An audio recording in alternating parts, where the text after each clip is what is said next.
So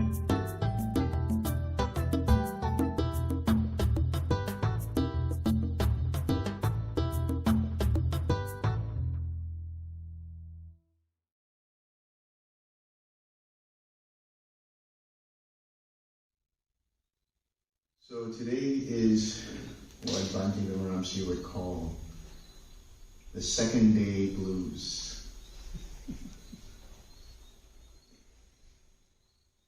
You are now getting in touch with the hindrances, most probably sloth and torpor, dullness of mind, restlessness, doubt,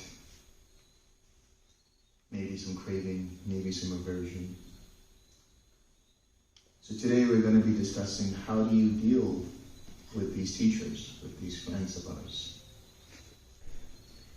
And I'm going to be reading from a sutta that is from the Majjhima Nikaya 107.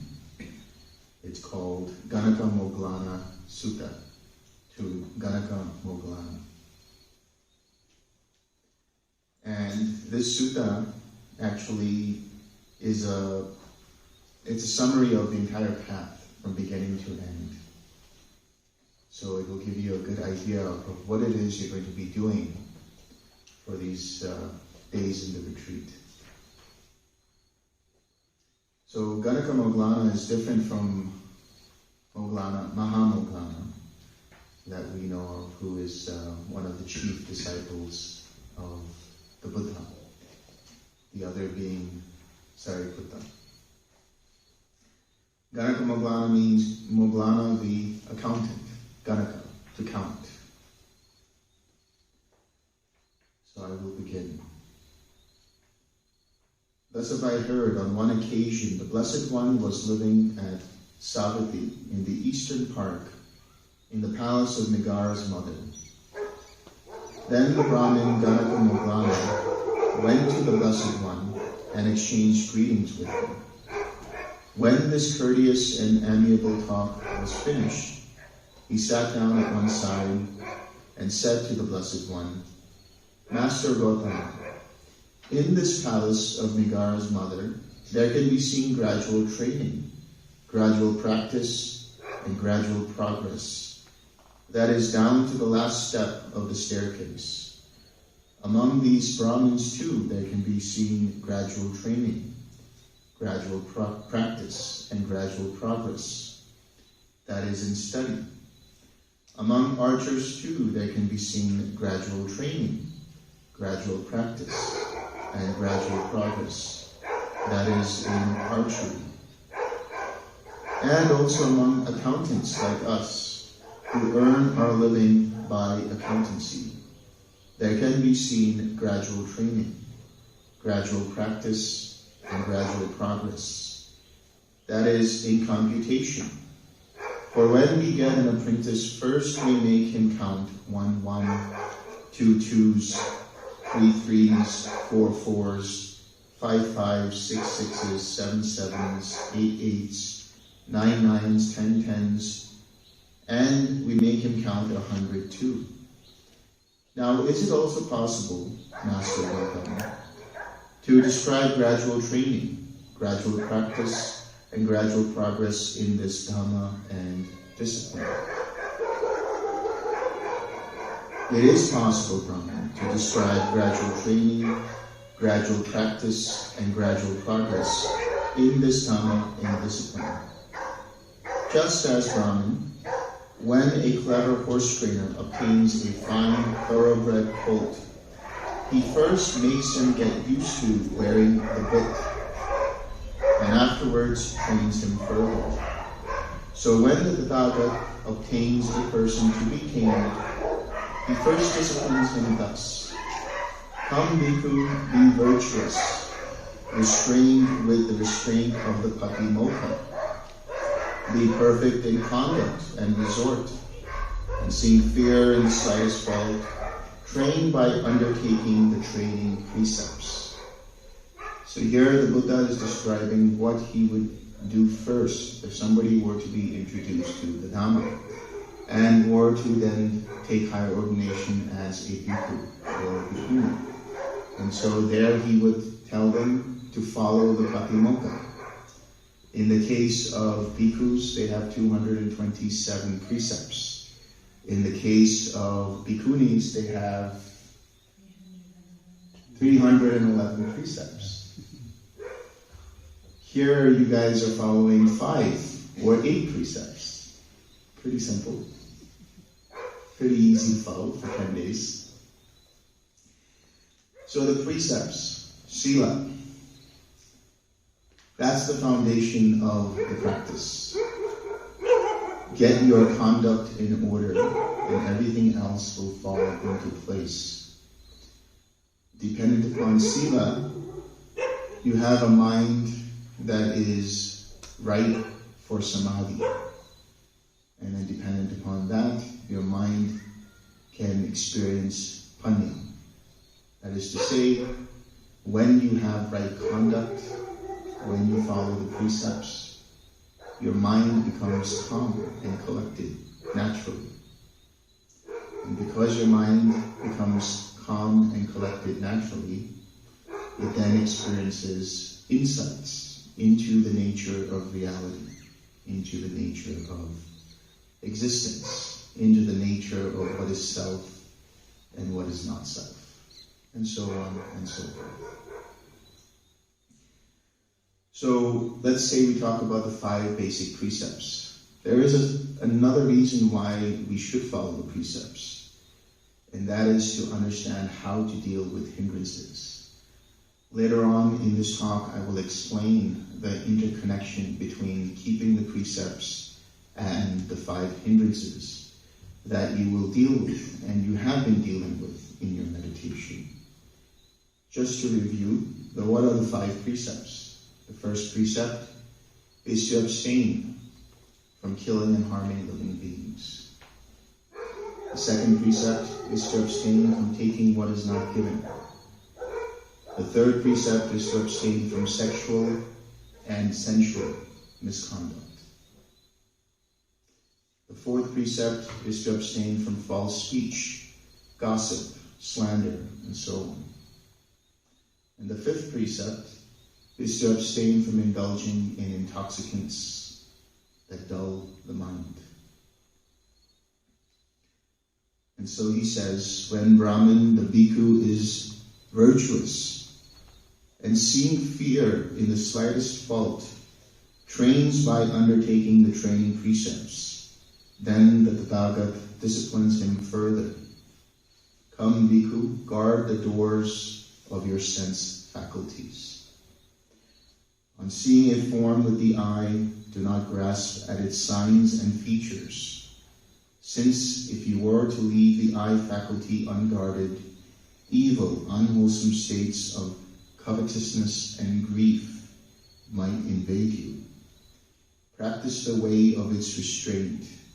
Guard the eye faculty. Undertake the restraint of the eye faculty. On hearing a sound with the ear, on smelling an odor with the nose, on tasting a flavor with the tongue, on touching a tangible with the body, on cognizing a mind object with the mind.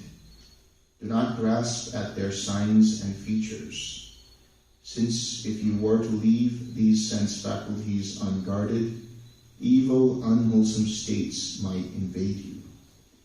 Practice the way of their restraint. Guard the sense faculties. Undertake the restraint of the sense faculties. When we talk about restraint, that comes from the word samvara. Now, restraint here sometimes can give the connotation that we need to control our senses. But there is no controller here. You cannot control what it is that you see, what it is that you hear in that moment. But what you can deal with are your reactions to what it is that you're experiencing. As we'll get deeper into this, you'll realize that you can't actually 6R a Vedana. You cannot 6R a feeling away. But in relation to that feeling, what is that reaction that you have? Is it rooted in covetousness and grief, in evil, unwholesome states? In other words, the 5 hindrances, in greed, in hatred, in delusion, in craving, aversion, doubt, restlessness, sloth and torpor. So, how do you deal with the sense faculties? How do you restrain them? Not in terms of controlling them. You deal with them in understanding how they arise and how they pass away. And that is dependent upon clarity of mind. And you gain that clarity of mind every time you use the 6 R's. Right now you hear the dogs barking. Where is your attention? Is it on the dogs barking? Are you thinking about that? Or are you listening to this talk? Pay attention to where your mind goes in relation to the sense faculties. And in relation to the mind itself, because the mind has a tendency to get carried away with itself through its many thoughts. So the way to restrain them is through right effort. And that right effort is made up of the 4-fold right efforts that we talked about yesterday. Preventing unarisen, unwholesome states from arising, then abandoning the arisen, unwholesome states, generating wholesome states of mind, and maintaining those wholesome states of mind. Every time you use the 6 R's, you are fulfilling these right efforts. When you recognize that there is a distraction, when you recognize your reaction in relation to that distraction. Now this is what's key to understand. You're not 6R'ing the hindrance away. You're 6R'ing your reaction to the hindrance. The hindrance that arises, whether that's craving, whether that's aversion, whether that's doubt, whether that's sloth and torpor, whether that's restlessness, you can't control whether that comes or not. It arises because of certain causes and conditions, which we'll talk about in a little bit. But when they arise, you can't push them away. You can try your best to push them away and you suppress them. Maybe you're successful for some time. But just like when you would take a beach ball and submerge it underwater and you let go of it, it bounces right back up. The same way, when you suppress the hindrances, they will arise in full flow. So when you recognize that you are distracted, you immediately prevent any unarisen, unwholesome states from further arising. Because it's your lack of attention that is fueling the arising of these unwholesome states. And as soon as you recognize that whole momentum that was going to arise stops right there. When you release your attention from that distraction, bringing it back to the mind and body, you are abandoning the already arisen unwholesome state of mind. Because now you have seen it, and you let go of it, and you're here now in the present moment, anchored by your mind and body. When you relax, you also further let go of any of that tightness and tension associated with the craving, associated with the identification with that hindrance. When you come back to your smile, you generate a wholesome state of mind. And then when you return back to your object of meditation, you keep that wholesome state of mind going. And in this way, you fulfill the 4 right efforts. So when you want to restrain the sense faculties, it's not about controlling them. Sure, you can close your eyes and stop the field of vision. Sure, you can put your fingers in your ears and prevent most of the sound from coming in. Sure, you can close your nostrils and prevent any kind of smells from coming in. But I don't think that's what the Buddha talked about when he said controlling sense faculties. It is your mind and how you respond in relation to their experiences. So if you see that your mind is getting carried away by them, then what do? You siksara. You recognize the distraction, release the attention from that distraction, relax the tightness and tension. Come back to the smile, be aware if you're smiling or not. If you're smiling, good. If you're not, bring back the smile. Come back to your object of meditation and continue. And repeat whenever you get distracted again.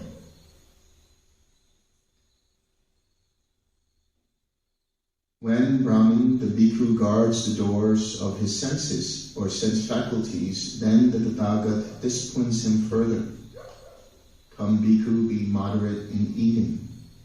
Reflecting wisely, you should take food neither for amusement, nor for intoxication, nor for the sake of physical beauty and attractiveness, but for the endurance and continuance of this body, for ending discomfort, and for assisting the holy life, considering, thus I shall terminate old feelings, without arousing new feelings, and I shall be healthy and blameless, and shall live in comfort.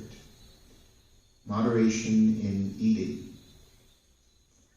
So some of you are taking 5 precepts, some of you are taking the 8 precepts. So that's up to you, whatever it is that you're doing in terms of your food. The whole point about moderation in eating is understanding where your mind is in relation to that food. When you stand in line to get your food, where is your mind? Is it with this object of meditation? Is it with loving kindness? Is it with compassion? Is it radiating? What is it doing? When you take the food into your plate, where is your mind? When you walk back to the dining table, where is your mind? When you take that first morsel, where is your mind? By accepting everything with loving kindness, it becomes that much more enjoyable. And so naturally you will be moderate in your consumption of food. Moderation in eating can also be understood as moderation of general consumption. Now obviously in the retreat setting, you're not really bombarded with any kind of social media, unless you're hiding a second phone somewhere. Hopefully you're not doing that.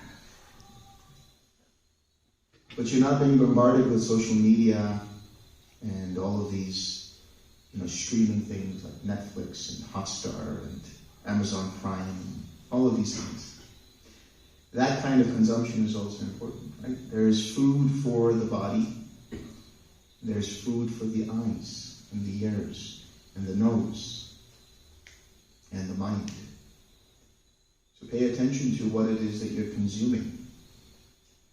What is the quality of food? Not just for the body, but for the mind and the other sense spaces. What is the quality of food that you're consuming? And how much are you consuming? Some people spend their whole day watching Netflix, binging on the latest season of whatever new show is there. If you've done it, you'll see how you feel, right? Maybe you catch the latest thriller novel and you decide to read it in one sitting.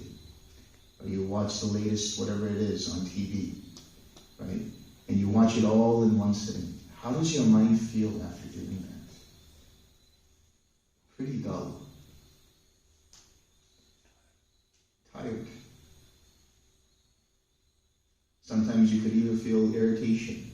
I just wasted all my time doing this. I could have done something better. So moderation in general consumption. This is also to be mindful of.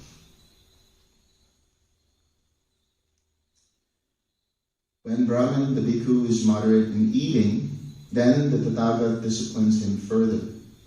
Come, bhikkhu, be devoted to wakefulness. During the day, while walking back and forth and sitting, Purify your mind of obstructive states. In the first watch of the night, while walking back and forth and sitting, purify your mind of obstructive states. In the middle watch of the night, you should lie down on the right side in the lion's pose with one foot overlapping the other, mindful and fully aware, after noting in your mind the time for rising. After rising in the third watch of the night, while walking back and forth and sitting, purify your mind of obstructive states. So the general instruction here is about wakefulness. Obviously, everybody has their own sleep pattern, their own sleep schedule. You have to see what works for you. Some people have night shifts. Some people have morning shifts. Some people have evening shifts, whatever it might be. Adapt accordingly. Make sure you have enough sleep. I encourage naps on this retreat. So if you feel tired and you're not able to deal with the sloth and torpor, take a 15-minute nap, not more than 20 minutes. If you take more than 20 minutes, then your mind starts to get into other cycles of sleep, and you will feel groggy after that. So 15 to 20 minutes at most. So notice what the Buddha says here. He says, walking back and forth and sitting, he purifies his mind of obstructive states. Purifies the mind of obstructive states. What are obstructive states? Hindrances. How do you purify your mind of obstructive states? The 6 R's. So, while walking back and forth, where is your mind? What are you doing with your mind? Are you staying with the feeling of loving kindness? Are you staying with your spiritual friend? If you're radiating, are you staying with radiating whatever Brahma Vihara it might be? When you're sitting, where is your mind? This is true wakefulness, to be able to recognize where your mind is. This is that metacognition that I mentioned yesterday. And then it also says, while he sleeps, before he sleeps, he notes the time for rising. This is also something I instructed yesterday, suggested that you do. And you can find out for yourself how successful you were. Eventually you will be able to meet every time you determine that I will wake up at this particular time. You'll do it. You'll eventually say, I'll sleep for 15 minutes, I'll take a nap for 15 minutes or 20 minutes. And right at the 15 or 20 minute mark, your eyes open up. That's because your mind becomes more purified. Your intentions become more and more purified and are more effective in their realization. So the wakefulness here is to be aware of where your mind is at all times. Eventually, at some point, it will be so wakeful that you will be able to understand where your mind is, even in the stages of sleep. But that is dependent upon consistent and constant practice. When Brahmin, the bhikkhu, is devoted to wakefulness, then the Tathagata disciplines him further. Come, bhikkhu, be possessed of mindfulness and full awareness. Act in full awareness when going forward and returning. Act in full awareness when looking ahead and looking away. Act in full awareness when flexing and extending your limbs. Act in full awareness when wearing your robes and carrying your outer robe and bowl. Act in full awareness when eating, drinking, consuming food, and tasting. Act in full awareness when defecating and urinating. Act in full awareness when walking, standing, sitting, falling asleep, waking up, talking, and keeping silent. Act in full awareness. This word, or this phrase, full awareness, it comes from the word sampajanya. That means clear comprehension. Now there are levels to this clear comprehension. In the suttas, the Buddha talks about clear comprehension as being aware of the three characteristics of existence. That does not mean that you have to continue to say in your mind, this is impermanent, this is suffering, this is not me, this is not mine, this is not myself. No, that's not what you do. You teach yourself by meditating. Now that full awareness has different levels. At the very basic level, that full awareness is a full awareness of your object of meditation, which then leads to the full awareness of the insights of the three characteristics, of seeing anicca, or impermanence, of seeing dukkha, or suffering, of seeing anatta, or what is not self. And then that leads to the ultimate insight of understanding dependent origination. So it starts with the full awareness of your object of meditation, whether that's metta, to yourself or to your friend, or whether that's the Brahma-viharas that you're radiating, wherever you are in your progress and practice.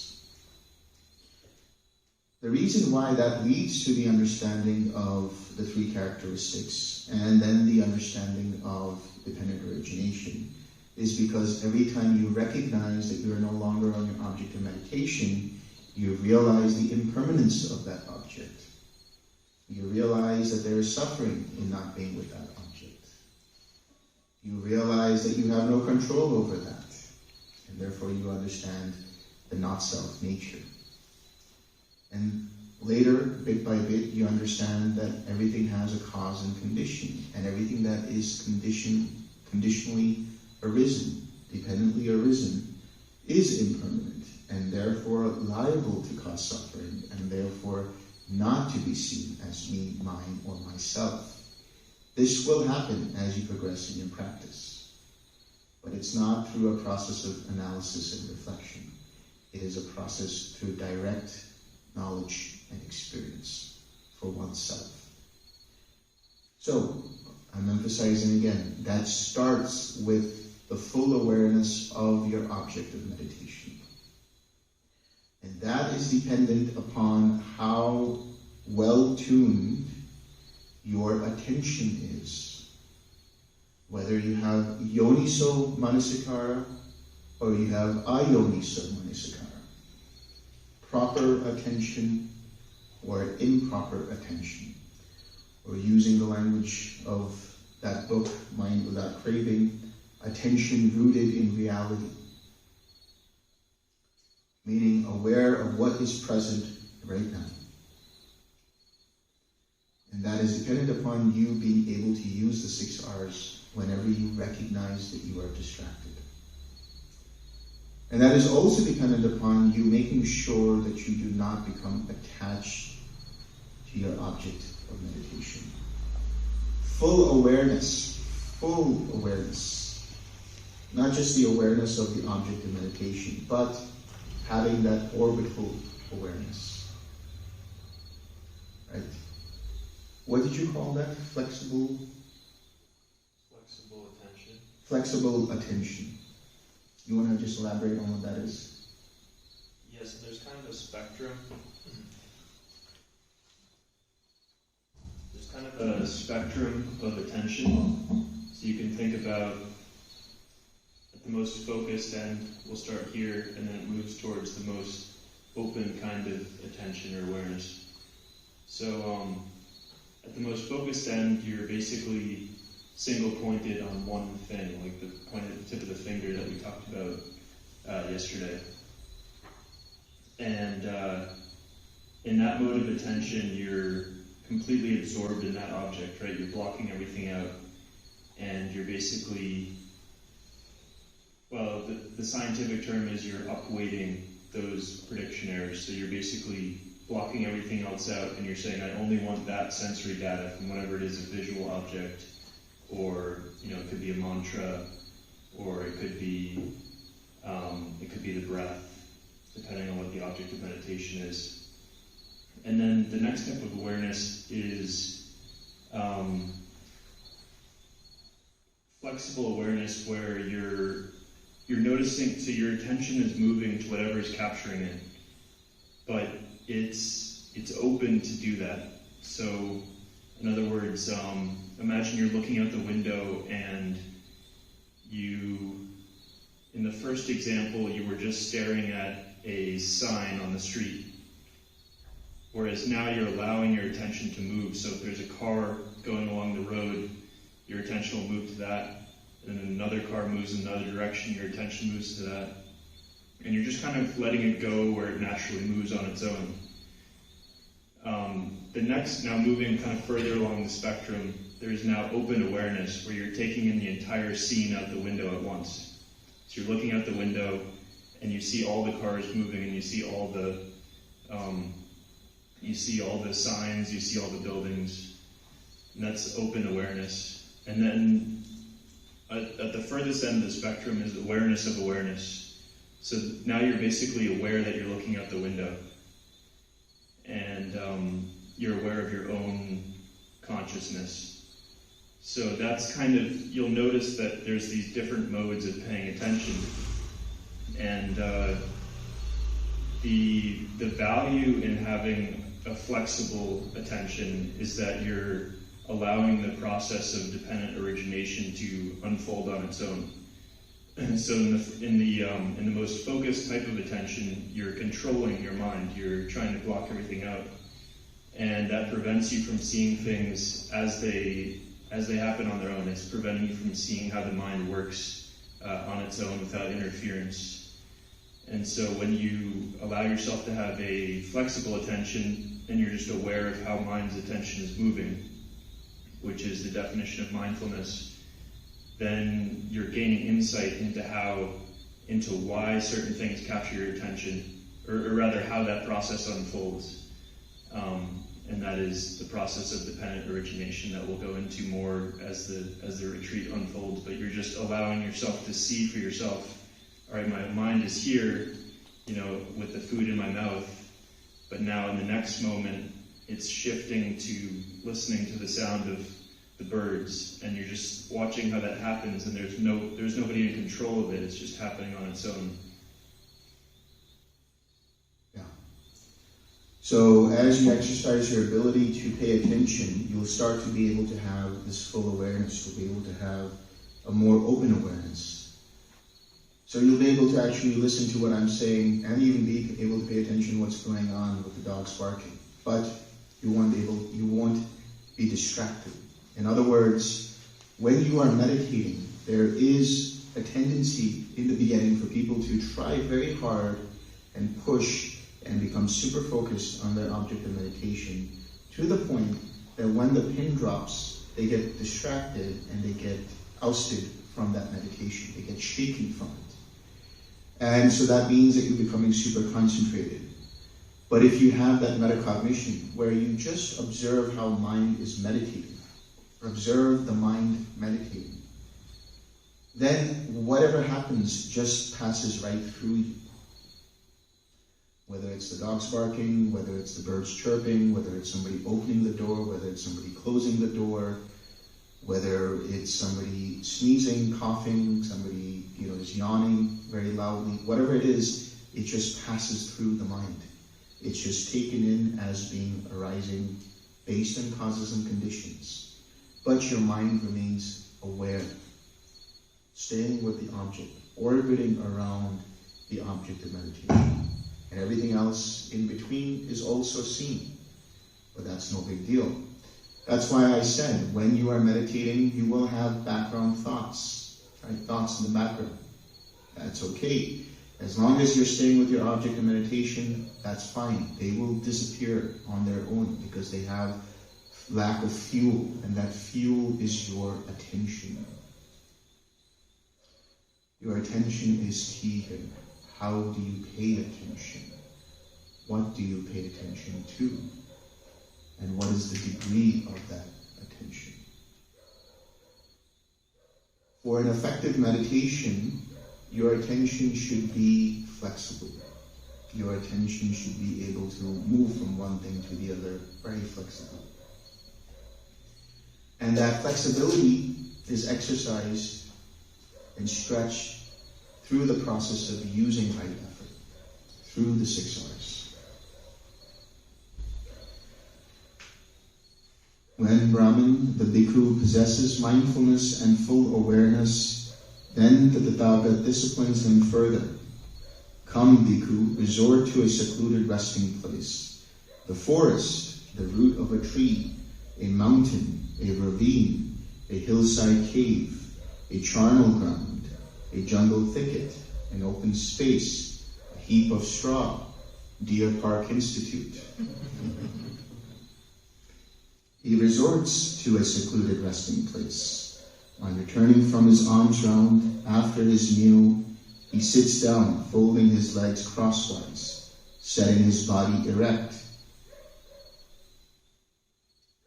and establishing mindfulness before him.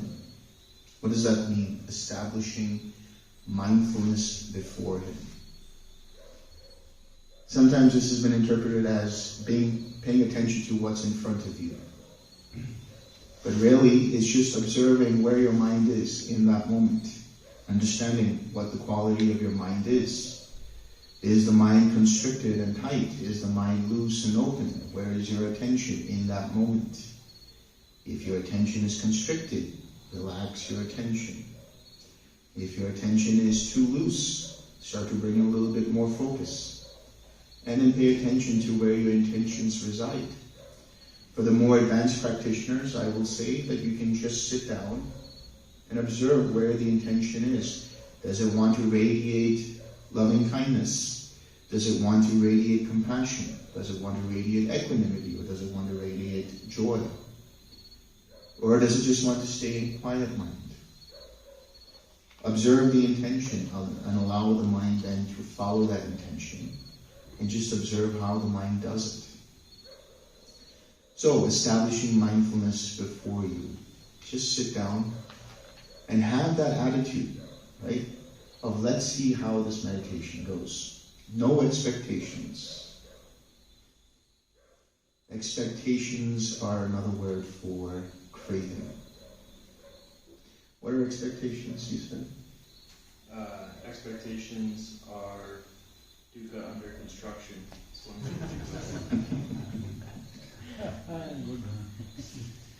And expectations are not meant to be met. Every time you have an expectation, either it's better than you expected, or it's worse than you expected. It's rarely exactly what you expected. So let go of all expectations. Just be open and let the mind just do its thing. Treat the meditation like going to a movie theater, looking forward to seeing the movie. Watch what happens. Everything is fresh, everything is new. Whatever arises, just observe it. Let it go if it distracts you, and stay with your object of meditation.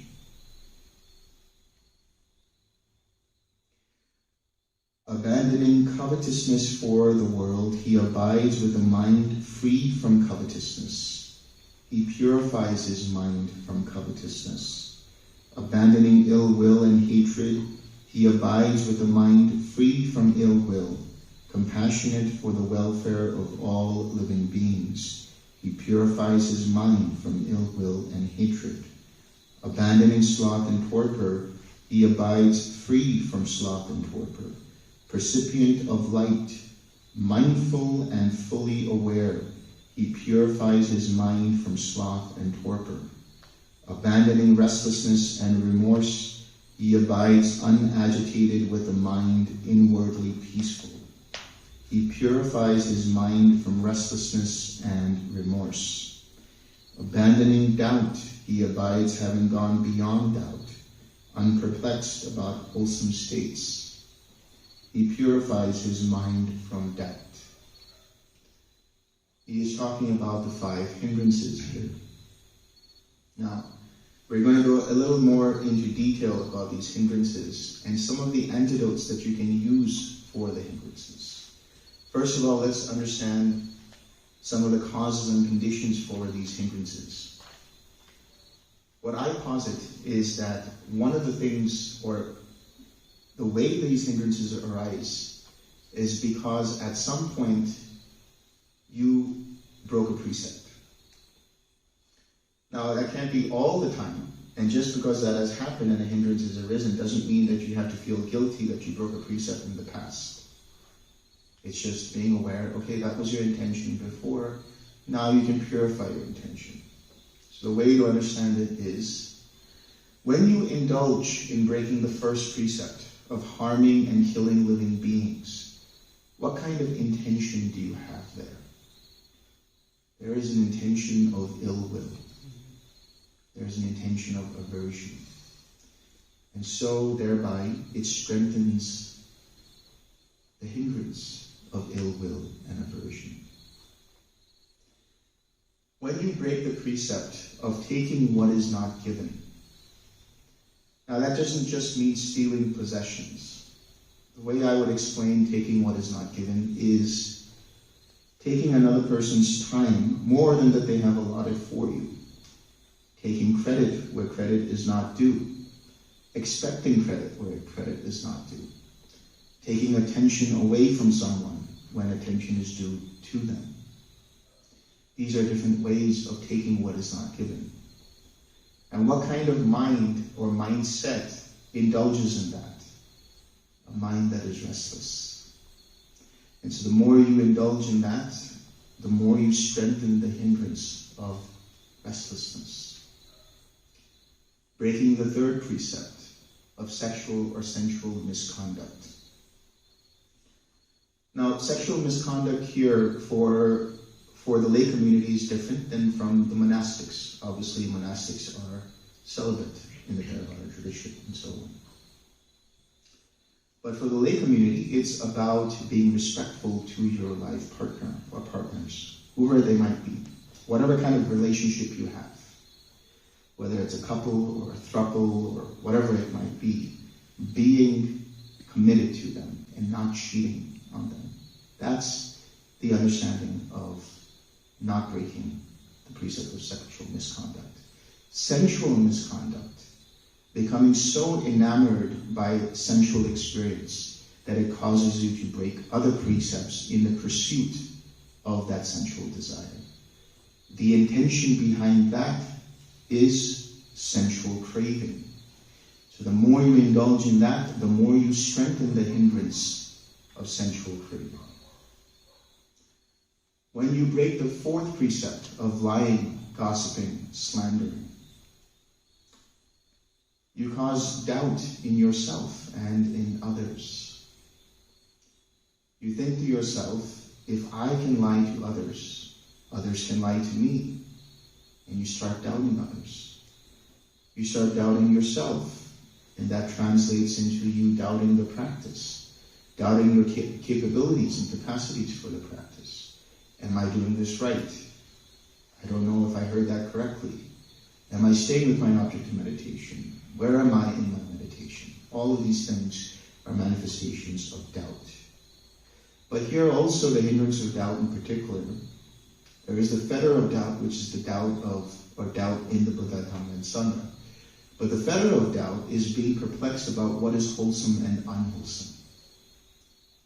So what is wholesome and what is unwholesome? How do you recognize what is wholesome and how do you recognize what is unwholesome? Anything that causes tightness and tension in the mind and body, and anything that causes you and another harm is unwholesome. But anything that creates openness and spaciousness in the mind, and anything that is beneficial for you and for the other, does not cause harm for you or for the other, that is wholesome. So, when you keep lying, when you indulge in gossip, what is gossip? You talk about another person behind their back. How do you know if you're gossiping about another person? If what you are going to say about that person when they are not in the room, if you can say that same thing about that person while they are in that room, then you're okay. But if you know if what you're going to say will hurt that person if they weren't in the room, then you're indulging in gossip and slander. So the more you indulge in that, the more doubt arises. And finally, indulging in intoxicants that cloud the mind. That leads to sloth and torpor.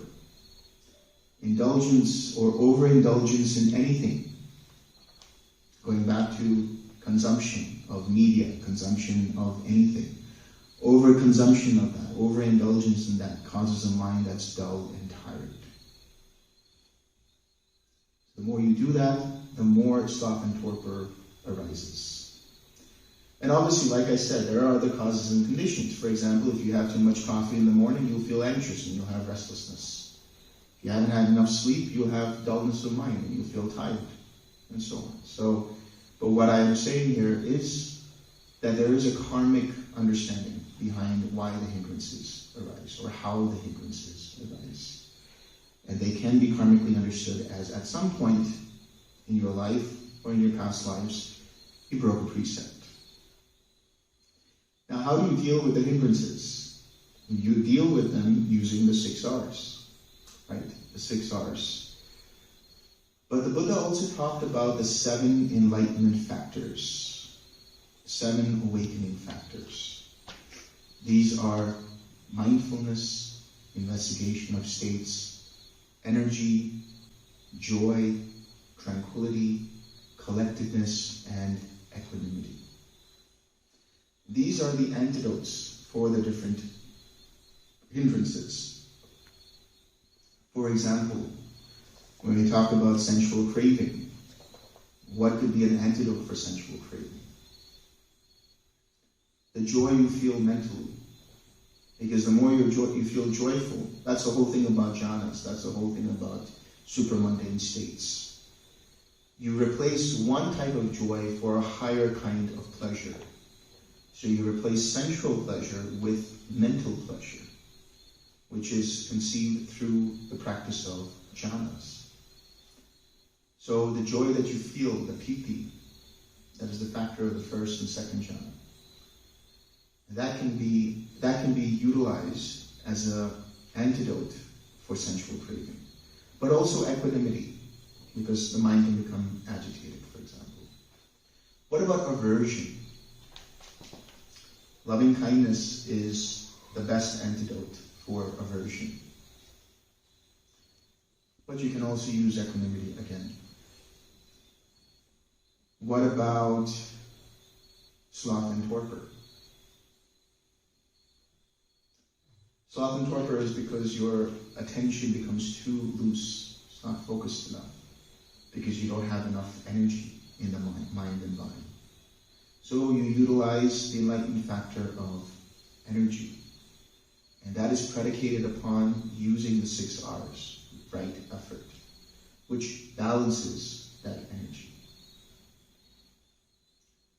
And then we have restlessness. What about restlessness? Restlessness means that the mind is pushing too much. It means the mind is trying too hard. And you can see that when there's a certain kind of ring of tension around the head. And also lots of thoughts and lots of ideas manifesting in the mind. So the antidote for restlessness would be tranquility. Relax the mind. Pull your attention back a little bit. What about doubt? How do you let go of doubt? It's known as investigation of states. The antidote for that is investigation of states. Dhammachariya. So Dhammachariya doesn't mean that you need to intentionally analyze and reflect on what's going on. Insofar as understanding your mind is distracted and unwholesome is enough. And then bringing it back using the 6 R's. Is there any other hindrance on this thing?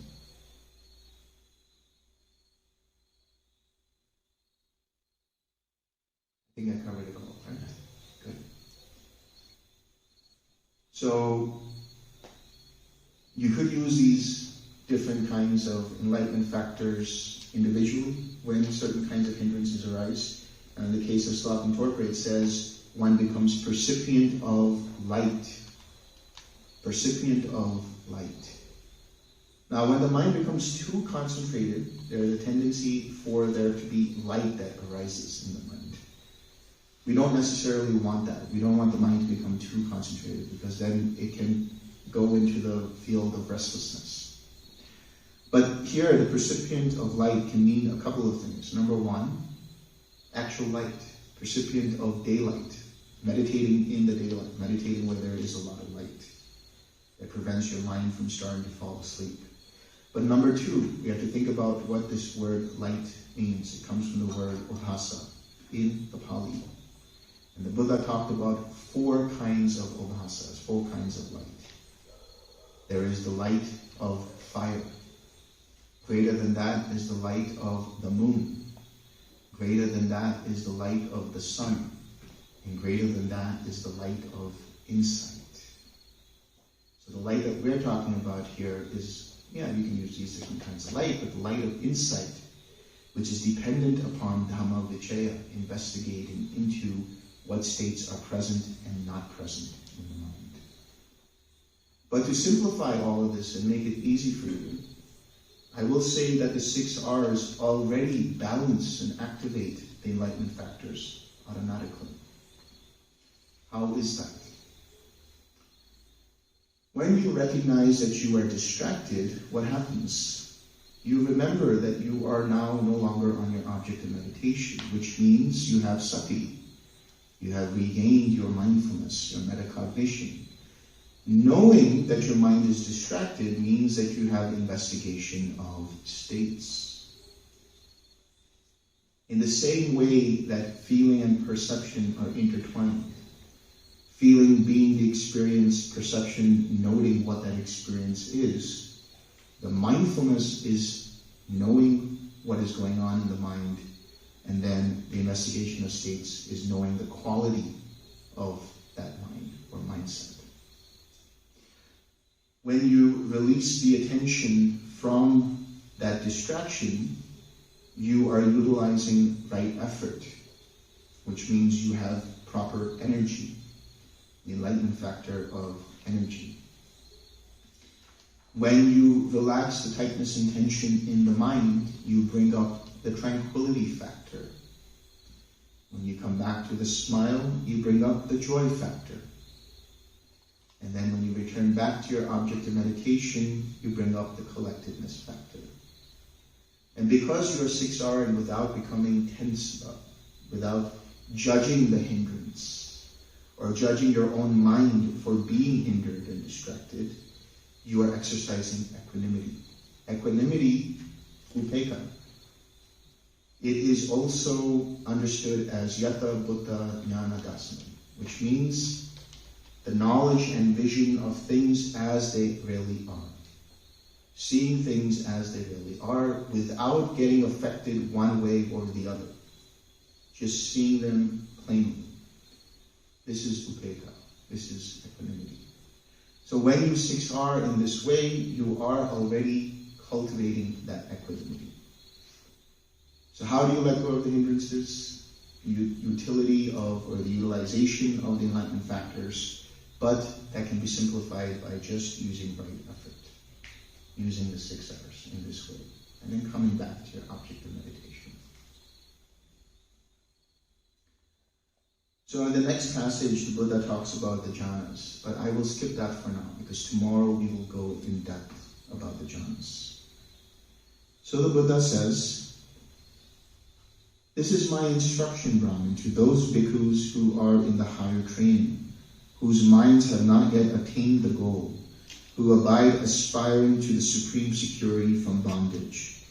But these things conduce both to a pleasant abiding here and now, and to mindfulness and full awareness for those bhikkhus who are arahats with taints destroyed, who have lived a holy life, done what had to be done, laid down the burden, reached their own goal, destroyed the fetters of being, and are completely liberated through final knowledge."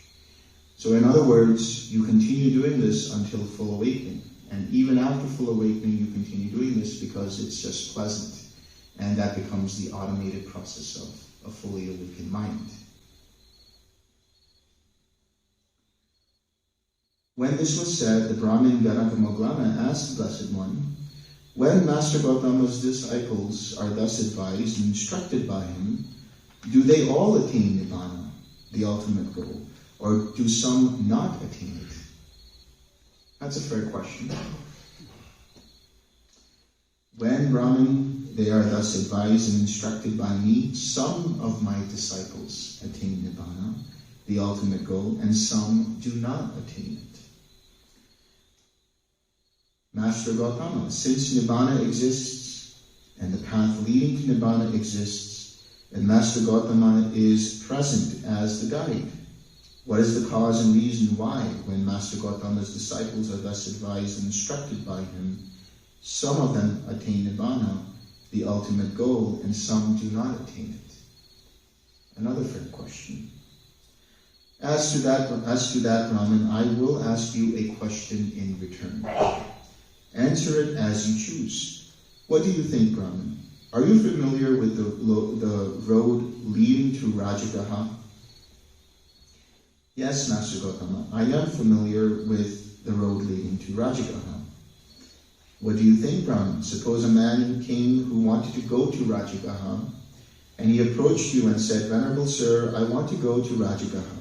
Show me the road to Rajagaha. Then you told him, now, good man, this road goes to Rajagaha. Follow it for a while and you will see a certain village. Go a little further and you will see a certain town. Go a little further and you will see Rajagaha having its lovely parks, groves, meadows, and ponds.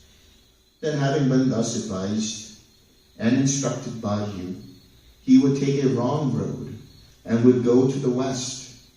Then a second man came who wanted to go to Rajagaha, and he approached you and said, Venerable Sir, I want to go to Rajagaha. Show me the road to Rajagaha. Then you told him, now, good man, this road goes to Rajagaha. Follow it for a while, and you will see Rajagaha with its lovely parks, groves, meadows, and ponds. Then, having been advised and instructed by you, he would arrive safely in Rajagaha. Now, Brahmin, since Rajagaha exists, and the path leading to Rajagaha exists, and you are present as the guide, what is the cause and reason why, when those men have been instructed and advised by you, one man takes a wrong road and goes to the west, and one arrives safely in Rajagaha? What can I say about that, Master Gautama? I am one who shows the way. So too, Brahmin, Nibbana exists, and the path leading to Nibbana exists, and I am present as the guide. Yet when my disciples have been thus advised and instructed by me, some of them attain Nibbana, the ultimate goal, and some do not attain it. What can I do about that, Brahmin? The Tathagata is one who shows the way. In other words, we can give you all of the instructions. We can tell you this is the path. We can give you the ins and outs of the instruction. But you have to walk the path. You have to apply the instructions and see for yourself. When this was said, the Brahmin Ganakamoggalana said to the Blessed One, there are persons who are faithless and have gone forth from the home life into homelessness, not out of faith, but seeking a livelihood, who are fraudulent, deceitful, treacherous, haughty, hollow, personally vain, rough-tongued, loose-spoken, unguarded in their sense faculties, immoderate in eating, undevoted to wakefulness, unconcerned with recluseship, not greatly respectful of training, luxurious, careless, leaders in backsliding, neglectful of seclusion, lazy, wanting in energy, unmindful, not fully aware, unconcentrated, with straying minds, devoid of wisdom, drivelers. Master Gautama does not dwell together with these. But there are clansmen who have gone forth out of faith from the home life into homelessness, who are not fraudulent, deceitful, treacherous, haughty, hollow, personally vain, rough-tongued, and loose-spoken, who are guarded in their sense faculties, moderate in eating, devoted to wakefulness, concerned with recluseship, greatly respectful of training, not luxurious or careless, who are keen to avoid backsliding, leaders in seclusion, energetic, resolute, established in mindfulness, fully aware and concentrated, with unified minds possessing wisdom, not dribblers. Master Gautama dwells together with these. Just as black orris root is reckoned as the best of root perfumes, and red sandalwood is reckoned as the best of wood perfumes, and jasmine is reckoned as the best of flower perfumes, so too Master Gautama's advice is supreme among the teachings of today. Here he's talking about the 6 other contemporary teachings that were there around the time of the Buddha. We'll get into that later, but he's talking about how this is the best among those. Magnificent Master Gautama, magnificent Master Gautama. Master Gautama has made the Dhamma clear in many ways, as though he were turning upright what had been overturned, revealing what was hidden, showing the way to one who was lost, or holding up a lamp in the dark for those with eyesight to see forms. I go to Master Gautama for refuge, and to the Dhamma, and to the Sangha of bhikkhus. Let Master Gautama remember me as a lay follower who has gone to him for refuge for life.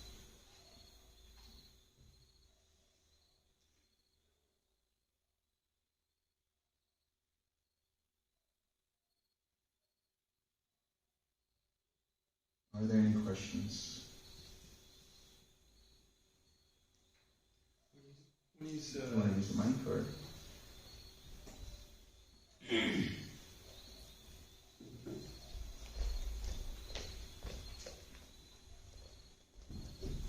When the Buddha mentioned the light of insight, does he mean an actual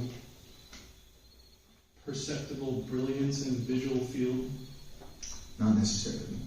It's more about that eureka moment, when the light bulb goes on.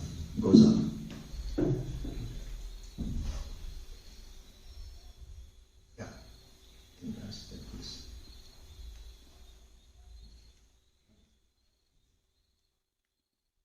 I just wanted more clarity on our object of meditation, Metta. So you shared certain techniques by which we trigger a feeling tone of loving kindness, and then are we to more or less focus on the felt sense of it? Is that, yeah? Yes. Okay.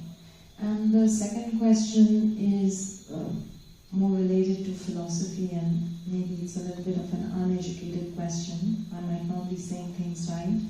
But I was just keen to understand that from the Pali Canon, why is there such an emphasis on the jhanas? Because if I understand correctly, jhanas, you gain super knowledge. I mean, you use the word super mundane, but I use the word super knowledges.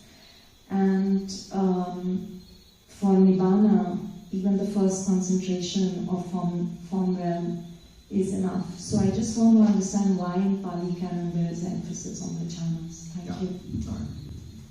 So I'll answer your first question, which is the different ways that you can bring up the feeling of loving kindness. So the first is the phrasing. So you can use phrases like, may I be happy, may I be well, may I be filled with loving kindness, may I be free of suffering. You can say that a few times in your mind. Don't make it like a mantra. Let it be sort of like a kindling that brings up the fire of loving kindness. And once the fire is ignited, then you let go of the phrasing. Another way you could do it is bringing some kind of wholesome memory in your past, or a wholesome image that makes you feel happy. And then also gratitude is another way. Listing out things in your mind that you're grateful for puts a smile on your face, brings up that warm feeling in your chest, in your heart area. And then once you get that feeling going, let go of the phrasing, let go of whatever it is that ignited it, and stay with that feeling. The analogy that's used here is, when you start the car, you ignite, you key in and then you key in the ignition, but you only do it one time and the car starts. You don't have to keep doing that. With the emphasis on jhanas, yes, you're right about that. From the first jhana onwards, you can experience nibbana. But there has to be the cultivation of both samatha and vipassana. So tomorrow we'll discuss a little bit more about that. But basically the understanding is that you need a mind that is collected enough to be able to get the right insights. So when we talk about the path leading to Nibbana, it is the Eightfold Path, which means that eighth aspect of that is Samyak Samadhi, which is right meditation, right collectedness, or right concentration, however you want to put it. And encompassing that are the jhanas, the four jhanas. Now within that there's the first jhana, second jhana, third jhana, fourth jhana. And then you have formless realms. The formless realms, that is infinite space, infinite consciousness, nothingness, neither perception, non-perception, are actually part of the fourth jhana. So in reality there's only the four jhanas. Now the Buddha has talked about how you can attain Nibbana from the first jhana onwards. It's not like you need to go and traverse through each of the jhanas. But most probably you will as you progress through your practice. The idea is that in tandem with the samatha there is the vipassana, the insight into the nature of the jhanas themselves, understanding that they themselves have the three characteristics, and therefore you see them being dependently arisen. You let go of any identification with that, and then you experience Nibbana, or your mind attains Nibbana. So that's really the understanding from the Pali Canon.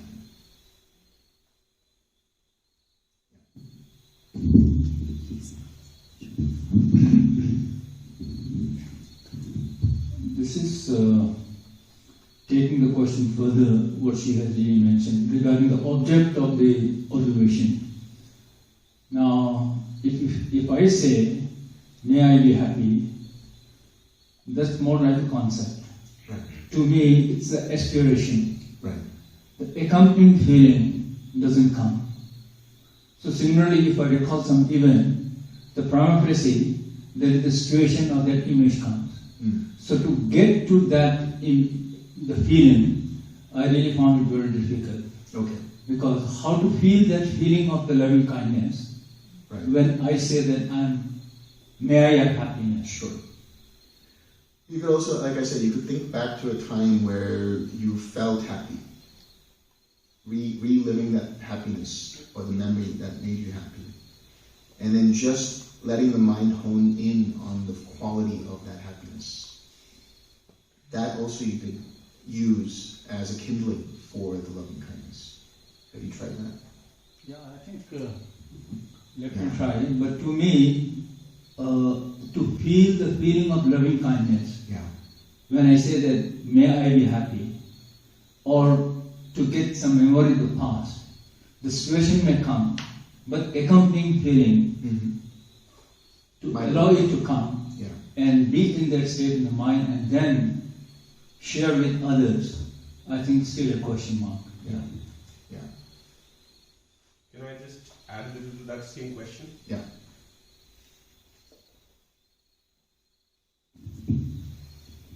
So like you said, imagine a scenario in the past. But the feeling is very lagged onto the scenario. The moment you drop that scenario, the feeling also passes away. How do I tackle that? That's in terms of your attention. So your attention can be on the memory itself, or your attention can be on the feeling. So in other words, you have to divorce the feeling from the memory. So you have the memory that's there, that makes you feel happy, that makes you feel uplifted. But now you hone in your attention on the quality of that happiness, on the quality of that upliftedness. And then just stay with that. And as a result of your attention being there, that memory just drifts away. And now you're just staying with that feeling. Let me try that again. Yeah, all the way in the back.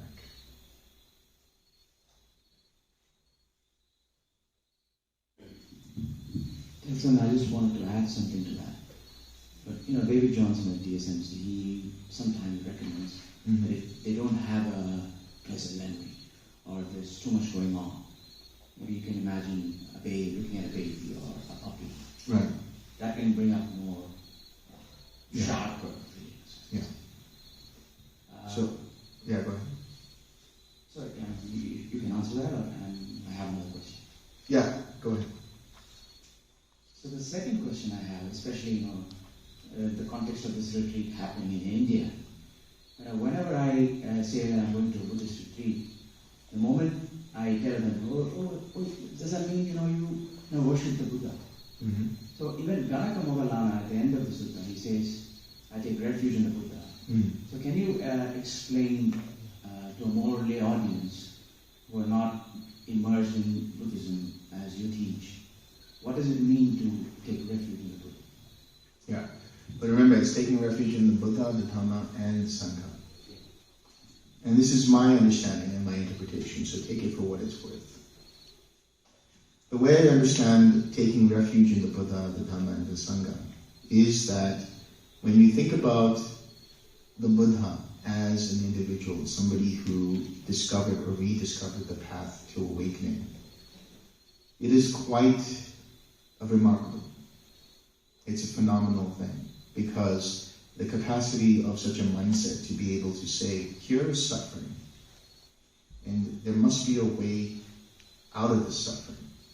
And then for him to be able to actually, on the night of his awakening, go through that process of meditation and then looking into his past lives, looking into the arising and passing away of beings, understanding how karma arises, how rebirth happens, and then looking into dependent origination. Think about it for yourselves. Unless you have been introduced to dependent origination, you may actually for yourself discover, okay, here is contact, here is feeling, maybe here's perception. But for you to be able to say, here are sankharas, here is how consciousness arises, being able to understand the full spectrum of dependent origination, and therefore being able to understand the Four Noble Truths, that is something quite remarkable. So when we take refuge in the Buddha, we are actually grateful for the Buddha to be able to actually rediscover the path. We are actually in awe of that experience and then realizing, wow, okay, somebody like the Buddha actually discovered this. So taking refuge in the Dhamma. When you talk about taking refuge in the Dhamma, we talk about it in terms of the Dhamma and the discipline. That is to say, actually doing the practice. So that is to say, following the precepts, meditating, observing your own mind, observing how dependent origination arises in the mind as you gain more and more clarity. This is how you take refuge in the Dhamma. And then refuge in the Sangha. There is a great appreciation for the Sangha, that it has continued down throughout the ages, and has been able to keep what little we know from the Buddha in the process of whatever information we have, through the process of them actually, passing down, through oration first, and then writing it down and so on. That appreciation. And of course the appreciation and gratitude for the Sangha to be able to do what they're doing. To actually go from the home life to the homeless life. It is not easy. Just ask them. There's a great appreciation for that. So this is how I understand taking refuge in the Buddha, Dhamma, and Sangha. Now I ask you, come. Go ahead. Very small addition to this question. Yeah. Why 3 times refuge? That is a good question. Repeat 3 times. Yeah. Any particular reason as why? Because I think 3 is a magic number.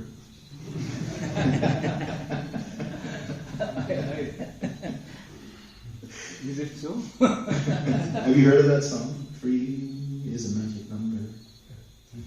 No, but it is a magic number.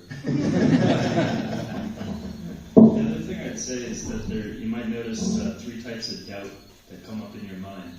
And that is self-doubt, doubt in yourself, doubt in the teacher, and doubt in the teaching. So when we take refuge in the Buddha, it's like saying that someone actually did this, and that might help dispel your doubt in the teacher. And when we take refuge in the Dhamma, that's like saying, I'm going to try this out, I'm going to try this teaching out. So that's helping dispel your doubt in the teaching. And then when you take refuge in the Sangha, that you're kind of thinking about this community of practitioners that are there to support you, so that might help dispel your self-doubt. So it has kind of a pragmatic purpose, to do this every morning, to really feel like, you're setting a strong intention and pointing your mind and getting your mindset in place for the day. And to add to that, actually, I would also say, you think about it in terms of the sankharas as well. You have 3 types of sankharas. You have mental, verbal, and physical sankharas. So it's quite possible when you do it 3 times, you're basically saying that in your mind, body, and speech, altogether, you're taking refuge in Buddha, Dhamma, and Sangha.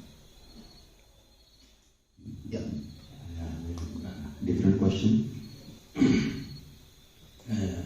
We say the rebirth is the continuation of your consciousness on one hand, and when it comes to the life of Lord Buddha, he talks of his earlier lives, wherein he says, I was a king, I was a family.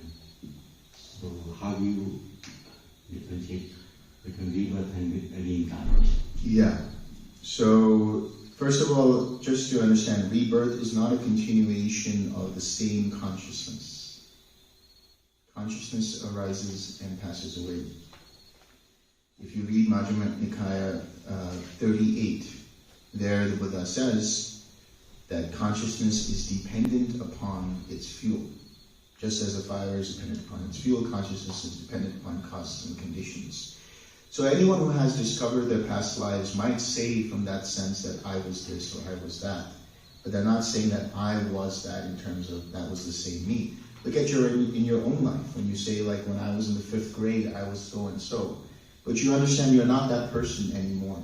It's a matter of using speech that you say it in that way. So when the Buddha talks about it, he's talking about previous lives, but not necessarily, not the fact that he's saying that, it was the same me that was in those past lives. The same thing is applied to even bodhisattvas. Yeah. We say that so and so is there in bodhisattva means. So how do we understand it? So again, it's not like they have a continuation of consciousness. There can be, but again, I say this with caution, there can be a continuation of certain formations which are developed through the practice and cultivation of the paramis, right, the perfections. And so formations will then be transferred from one life to the next life. But formations in of themselves are also impermanent. So whether it's a Buddha or Bodhisattva or any individual, when they see their past lives and when they have these different lives, it's not the same consciousness. It's a transferring of the perfections, it's a transferring of karma from one life to the next life, but not the same consciousness.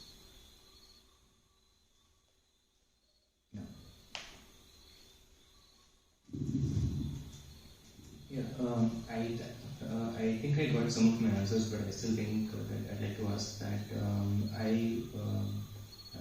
I seem to not be able to get past the stage of giving myself loving and kindness. I tried doing what you suggested yesterday, and I am able to bring up a past memory, and I'm able to feel that warmth.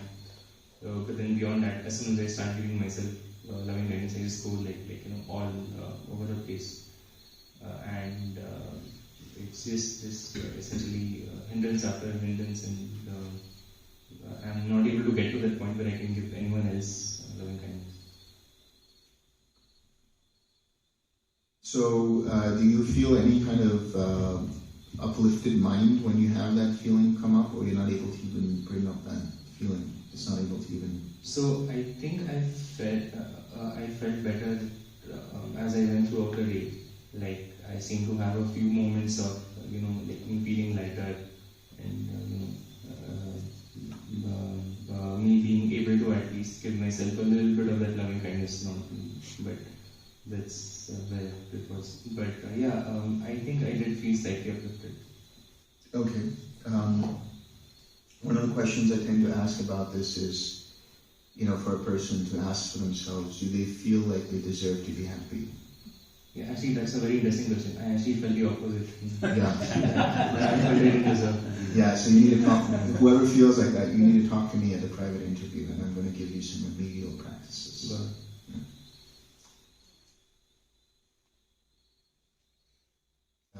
Back there.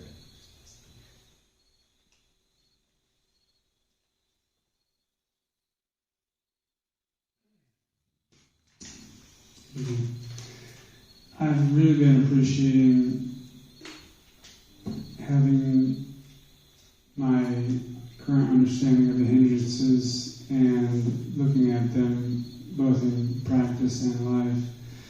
In the book and also today, when you spoke of restlessness from the suttas, it mentions restlessness and remorse. I would have thought previous to this I would have put remorse more in aversion. Can you share what's going on with that? Restlessness and anxiety. I mean, it can have some kind of an aversive quality in reaction to something, but anxiety also can be just general in terms of like overexcitement. It could be just like, and it can manifest in different physical components like the fast heart rate, faster breathing, higher blood pressure, things like that. So general anxiety doesn't necessarily have to come from an aversive quality towards something. It can just happen because of too much excitement in the body, too much energy in the mind and body. The word specifically that you just read earlier was remorse. Right. But that remorse actually is anxiety. That's what it is, yeah. It can also be regret. Looking back into the past and having regret. There can be an aversive quality there as well, but not always.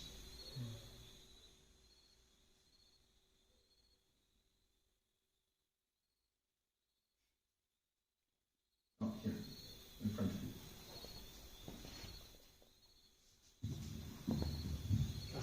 Two maybe quick questions. The first one is, how do you calm down when things start happening? Yeah.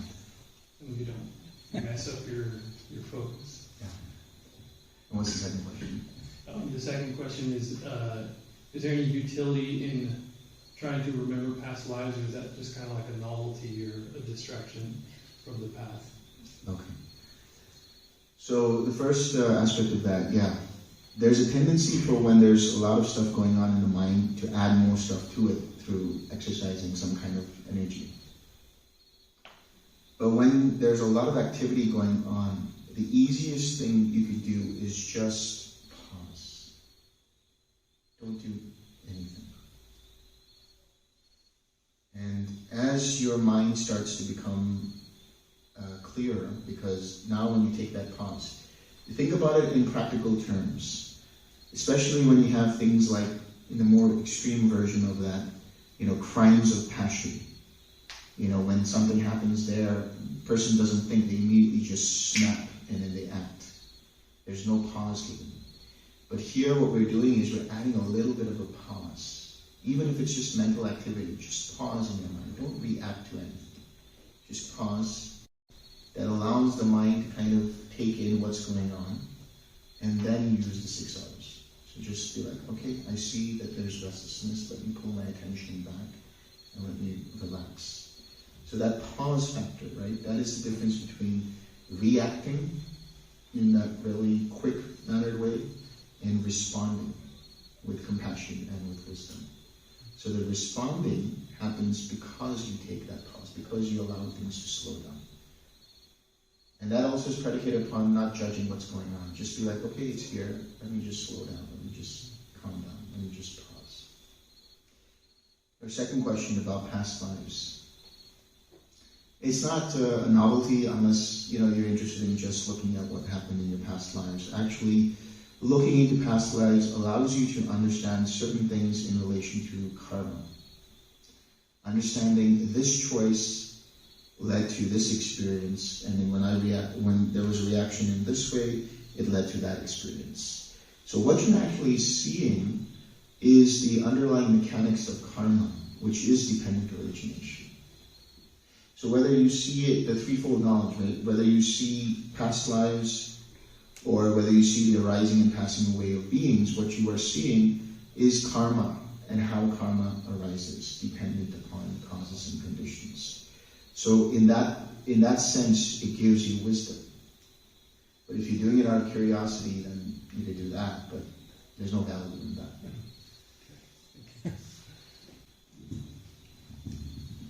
Yeah. About expectations, dukkha and reconstruction. Right?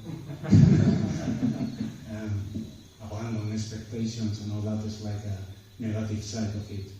But also expectations could be nirvana in the construction. Because, I expect a TWIM method lead to nirvana, that's what I'm here. They are the same word in 2 minutes, or 2 minutes, one word. You want to take this? Yeah, sure. Yeah, so there's a wholesome intention, which is chanda, and that's needed, Otherwise you might just sit on your bed all day and do nothing. You have to have some idea there's a path and I'm going to take action and this leads to that. Expectation is more of being uncomfortable with the present moment, like wanting things to be different than they are in this moment. And so there's a cognitive psychologist. He actually invented CBT, cognitive behavioral therapy, named Dr. Albert Ellis. And he said, stop shitting on yourself. So you might notice, I should be doing this, I should be in this jhana, I should be, I should be better at this practice, or these hindrances shouldn't be coming up. All that shoulding is expecting things to be different than they are. And it's the same thing in any kind of micro expectation, like maybe you're waiting in line for food and you're just kind of expecting the good taste from the food to reach your mouth. So you're waiting, you're expecting to get to the food, and it's like you can't be happy until you get your meal in your mouth. And that's when you would use the 6 R's, because that's a form of craving. And one thing you might notice throughout the day, this becomes very apparent in the retreat context, is that we spend most of our days waiting for something. Maybe we spend 95% of the time in samsara just waiting.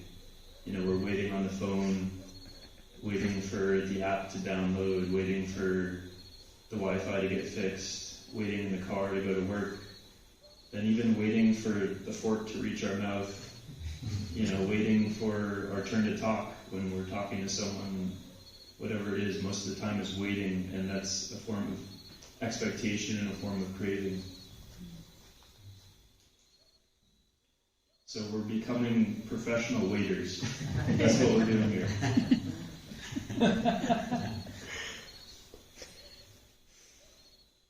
I'll just add to that with regards to chanda, the wholesome intention. You think about it in terms of you setting the coordinates initially, and then letting it go on autopilot. So in other words, the chanda plus the effort. But the chanda, and then becoming obsessed by the chanda, like rechecking the coordinates, rechecking if everything is okay. That obsession around that is where the trouble is. But having an expectation in terms of an intention, inclining the mind towards nibbana, is definitely recommended. But once you've set your mind towards that, then just do the actual practice, and that's it.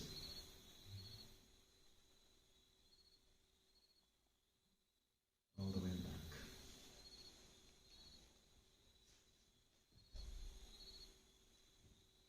No, over here.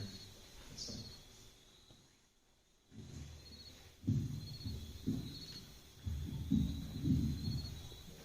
I have a question related to restlessness.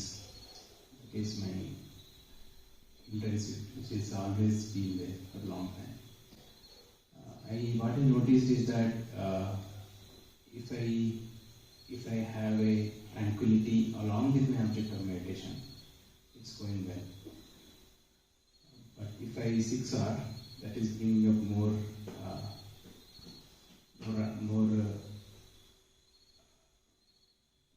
more analysis, and that is increasing restlessness to me. Yeah. Because you're using 6R like a stick. The whack-a-mole. I'm trying to figure out, what do I whack next? When you use the 6 R's, it's a very fluid thing. It's just, okay. Another alternative for the 6 R's, because the 6 R's came about much later in terms of a mnemonic device. Before that, Bhante used another kind of acronym, and it was called DROPS. DROPSS. Don't resist or push, soften and smile. You could try that. If that works, then do that. But my main point here is don't use the drops either like a stick. Right? The idea is people premature. Yeah? Can you please repeat that? Drops. Drops. DROPSS. Don't resist or push. Soften and smile. So when I say, using that as a stick, what I'm saying is that people have a tendency to overuse the 6 R's as a preventive measure. And you don't want to use it as a preventive measure. That actually brings up more restlessness, as through your experience shows. Use it as a remedial measure, that it arose, so I'm using the 6 R's like a medicine, rather than something to prevent. Because otherwise there's an aversive quality in the mind in relation to that hindrance. So first you got to back off a little bit and say, okay, I recognize, here it is, let me relax. In the recognizing of that and then relaxing, you're already doing the releasing. The reason being is, okay, there's a distraction, let me relax. You've taken your attention away from that distraction, already brought it back to mind and body with the intention to relax. So in that sense, you're just recognizing, relaxing, coming back to the smile, coming back to the object. I have another question. Today I noticed that even being in quiet mind, there is some changes happening. There is some anicca is going on, right? And I'm also on quiet mind. That should be fine, right? Can you elaborate what's going on? So I'm on quiet mind, but I can also see a lot of changes happening. Right? Lot of changes going on in mind states. Right. Yeah. So that's like I said, quiet mind initially might not be altogether quiet. It's just mind. That's fine. But here, what's happening is your mind becomes like the eye of a hurricane, right? So all of that other activity that you're seeing, the arising and passing away of, what you're seeing is sankharas. You're seeing the arising and passing away of sankharas before they turn into fully formed thoughts. So if your mind doesn't get distracted by them and they just pass on through, then let them be. That's fine. As long as you're in the eye of the storm, which is that quiet mind, you'll be fine. Your lack of attention to those things will actually dissipate and make them slow and eventually go away completely. So was there another question you had? Or?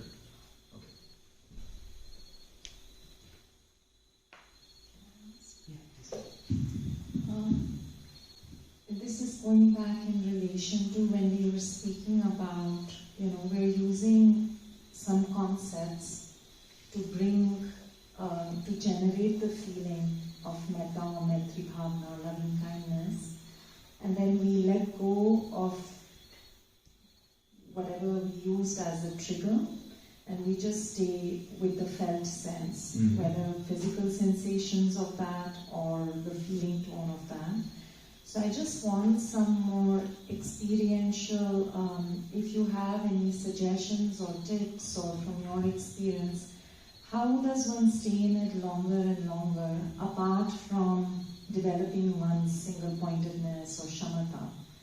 But, the one thing that I understood is that this feeling of love that arises is a quality of my mind, almost like an innate quality of Buddha nature. But apart from that, just experientially, how do you stay in that? Even if it's very vividly brought up, at some point it begins to taper off. Thank you. But that's the thing about it, right? Just like any other feeling, it has a nature of passing away. So what you're teaching yourself is metta bhavana. It in itself is not permanent.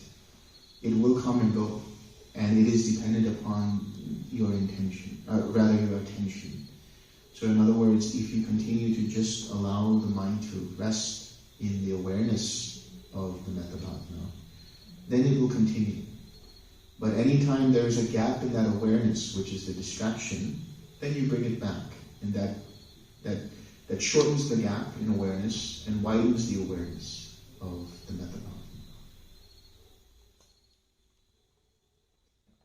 I think one of the things that you said is that the hindrances which arise are our best teachers, and that's it's basically from that we learn where our mind is going.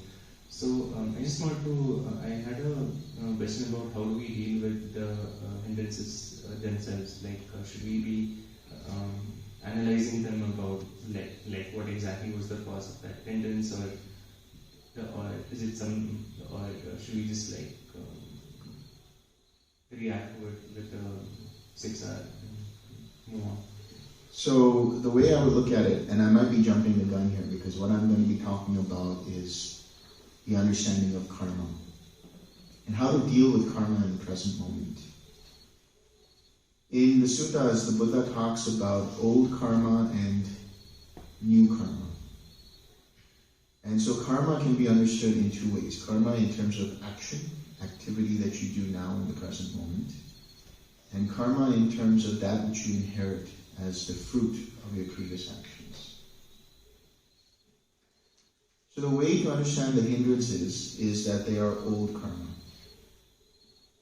They are karma that you have inherited. The hindrance arose because of causes and conditions, possibly because of some intention that you had previously, or whatever it might be.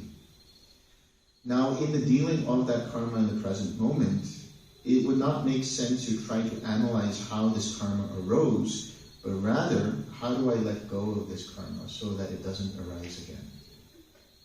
So that kind of understanding, the way you're dealing with the hindrance is through right effort, the 6 R's. Which is why I say that the 6 R's can be utilized in life, and in any circumstance, because everything that you're experiencing right now, is all old karma. In the context of dependent origination, again, like I said, I'm jumping the gun here, but just for clarity's sake. In the context of dependent origination, everything from ignorance all the way down to feeling, Vedana, all of that is old karma. Now, what continues to remanufacture that old karma, or adds to that repository of old karma, is the processing of new karma, which happens through craving, clinging, and becoming, and then the birth. So that midpoint between feeling and craving is where you install, let's say, the 6 R's, install right effort. The reason why is because there's no reactivity to that hindrance.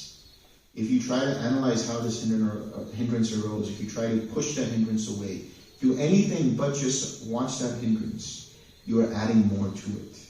You're adding fuel to the fire. Thereby having craving, clinging, and becoming. But if you see what the 6 R's is, the 6 R's are, as I said, right effort. Right effort is the heart of the Eightfold Path. It's the core of the Eightfold Path. Because it's from right effort that you go, or it's through right effort that you go from wrong view to right view. Wrong intention to right intention. Wrong speech to right speech. Wrong action to right action. Wrong livelihood to right livelihood. Wrong mindfulness to right mindfulness. Wrong collectiveness to right collectiveness. It's predicated upon utilizing right effort. And so the Buddha has also said that there is karma, and this is the cause of karma, and there is a cessation of karma. And the way leading to the cessation of karma is this Eightfold Path. And so the 6 R's are not only the heart of the path, but they are also the application of the path through that process of right effort. So by utilizing right effort in that way, you are utilizing the Eightfold Path, which ceases the ability of that karma to further continue. So, bringing that back to your question, what that means is that hindrance is just a feeling. It's just an experience that you're having in your mind in that moment. Therefore, it's old karma. How do you deal with it? You observe that it's there, you acknowledge that it's there, and you let go of it. In the letting go of it, You don't add to the further craving for it or the aversion against it. Instead, you are learning from it, and so actually cultivating wisdom. That's the way to deal with it.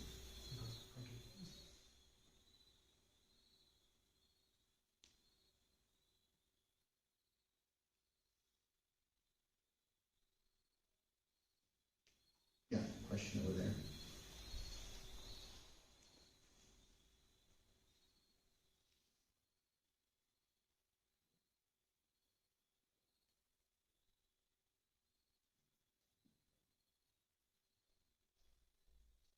A lot has been discussed, but I would like to add my own experience of today. First of all, I've been meditating regularly, so some of the difficulties I have not encountered. But let's say I was not coming into the rhythm of this template. And one thing that I practiced in the afternoon, after the importance of smile was highlighted in the afternoon session, and then I went back, and while walking I started practicing as if I'm doing smiling meditation. My face is smiling, my mind is smiling, my heart is smiling, my body is smiling, and soon this practice becomes, the smile becomes full of joy, and then it's very difficult, very easy to start sharing it with your spiritual partner, with your family members, and with humanity at large. Right. So if it works, this is what worked for me. Yeah, I'm very glad that you brought that up, because that is another way that you can do it, where if you have difficulty with just bringing up the feeling of loving kindness, then you can just use the smile and let the smile go all day long. And so when you 6R, instead of returning back to an object, use a smile as your object of meditation, and then that will start to bring up that feeling. I do want to say though, I know you said that the feeling, wanted to go to your spiritual friend and other people and so on. I'm not sure where you are in your practice, but for those who are just with the spiritual friend for now, please just stay with the spiritual friend.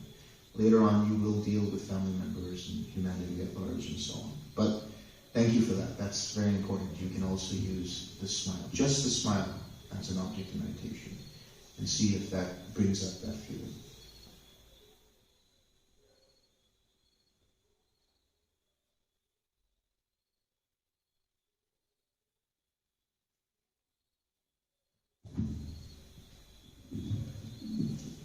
Any other questions? Up here. Oh, okay. One there.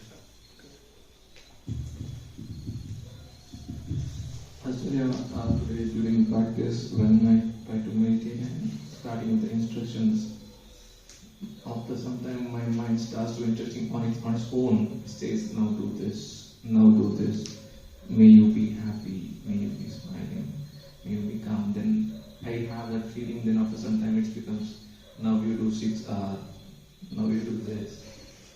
It keeps on talking on itself, as if a recording is playing on that. Yeah. Do you find that distracting? After the feeling, still the feeling is there, and sometimes it helps, sometimes it's like, why are you bothering me?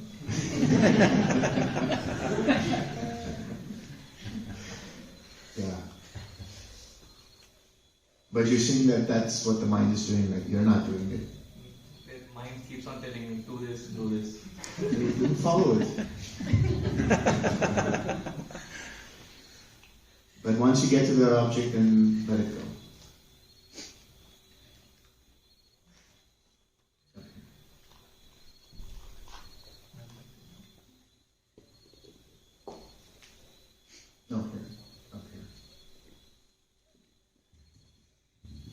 So is it okay so my current focus is equanimity or quiet mind, but throughout the day, like right now, it feels more natural to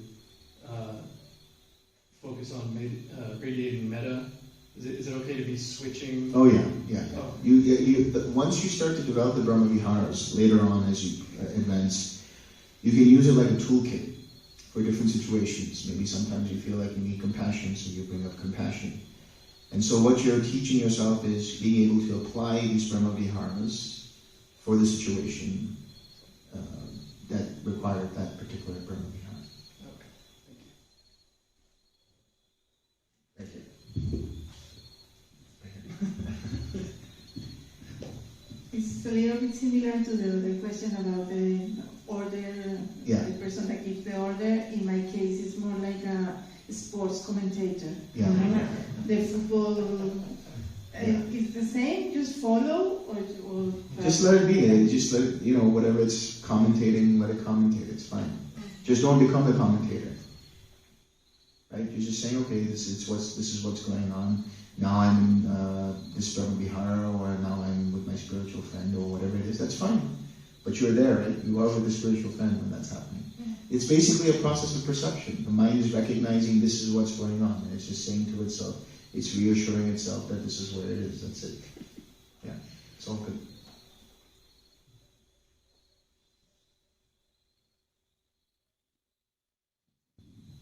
Could you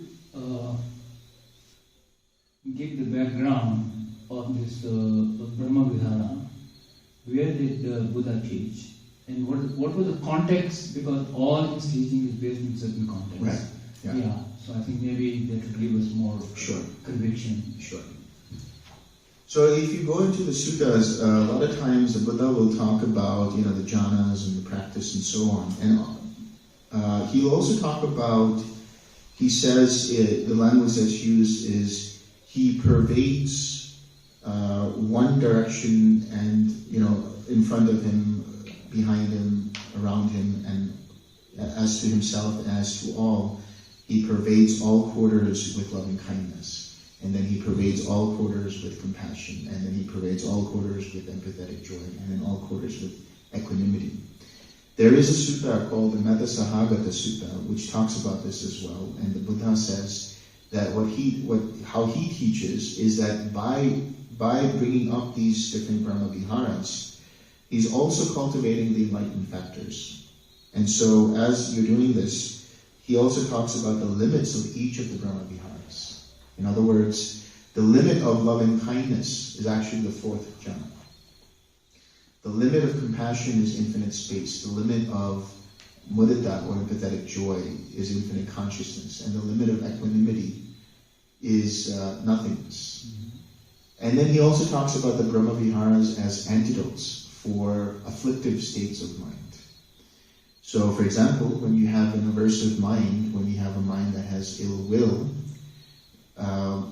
just going back to the Eightfold Path, when we talk about right intention, there's three components to right intention. There's nekkhamma, which is renunciation, letting go of the need to control things and how you think they should be.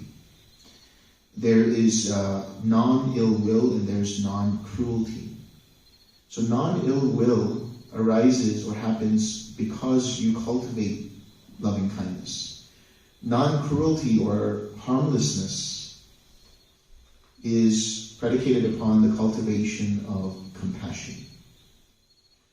Because when you talk about cruelty, if you think about cruelty, we see it as, we recognize that we are suffering, and then we recognize that others are also suffering. So for us to be cruel would be to actually act in such a way that adds to that person's suffering. So giving anger for anger, giving grief for grief, giving irritation for irritation.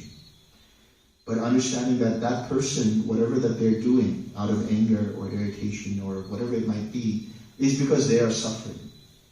So to be cruel would be to add to their suffering.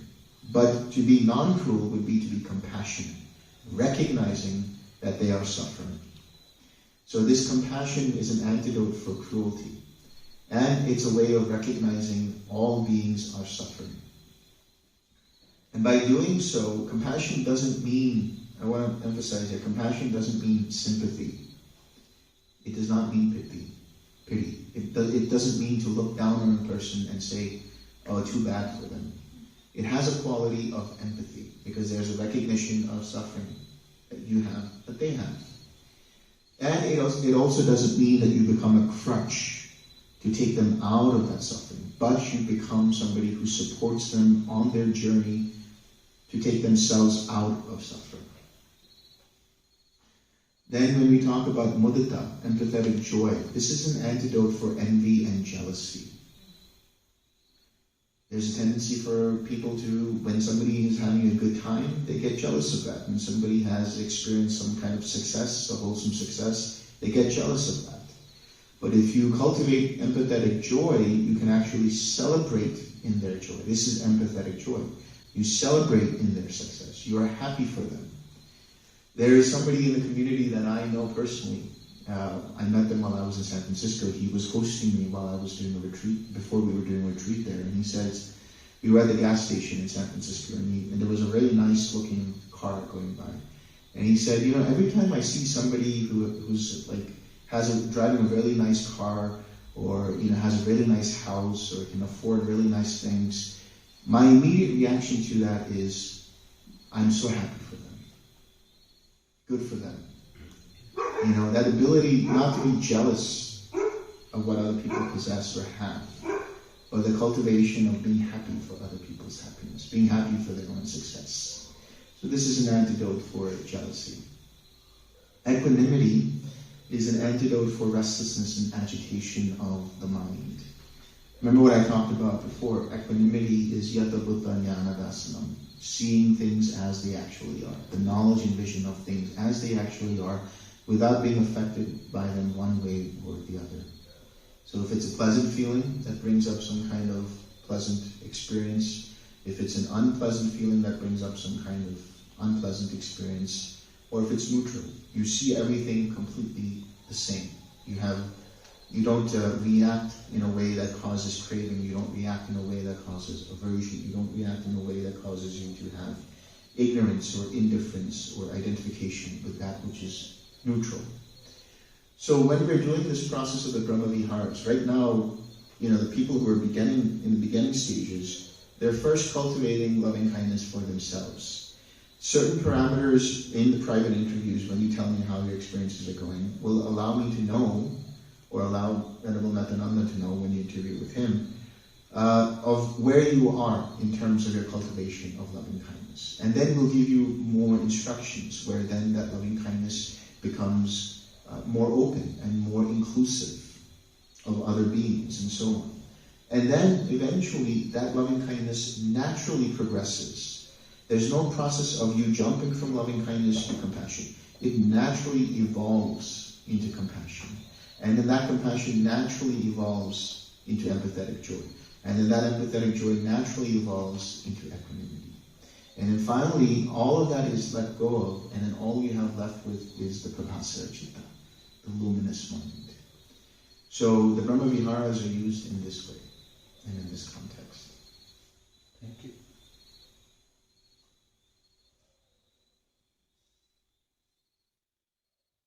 Yeah, over there. So we have a few more minutes, last few questions.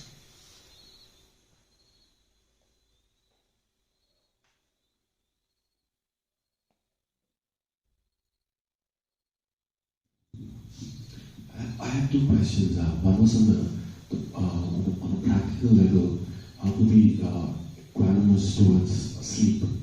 Like especially at this hour, when it just overtakes you. Like how to, because yesterday you said use the distraction or use the pain, right? So how can one bring the sleep in as a practice to? No, so I didn't say use the pain. I said notice your reaction to the pain. So let go of your reaction if it's aversive to the pain. And if you feel sleepy, go to sleep. It's as simple as that, really. There's no need to fight any of the hindrances. Right now, this is a good time to go to sleep and wake up early and meditate. That's fine too. And by the way, sometimes you'll find that you wake up suddenly at 2 or 3 in the morning and your mind is kind of fresh at that hour and you feel like meditating. That's completely fine. As the days progress, you might find that you want to meditate more in the night and not show up for the morning precepts. If that happens, you let me know in the private interviews and then we will handle that. But when it comes to sleep, in terms of actual sleep, you don't want to fight that sleep. Just let it be. If you have to go to sleep, go to sleep.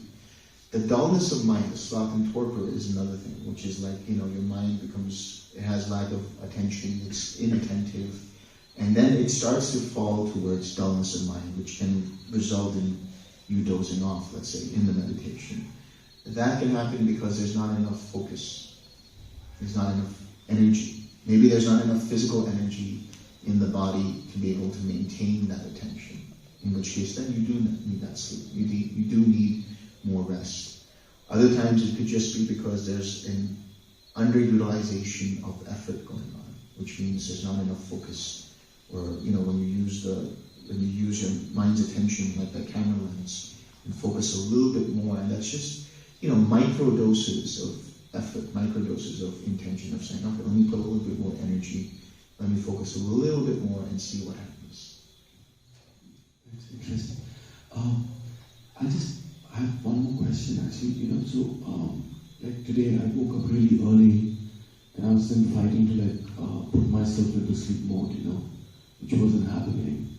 So you're suggesting that if I wake up early then just meditate, yeah? Just meditate, yeah. Use that as an opportunity to meditate. Sure, thanks.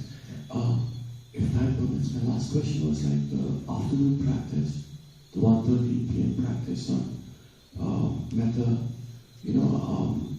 I could see both of you like smiling and like radiating, So, but it also seemed like like every 2 minutes or 3 minutes, like the bell would go on and then. But you seem to like get this on like on demand, Is this like just practice or just practice? No, we're just special. That's fine. But what's the mechanics like? Just... Well, what's your secret, then? For generating that. Yeah, on demand.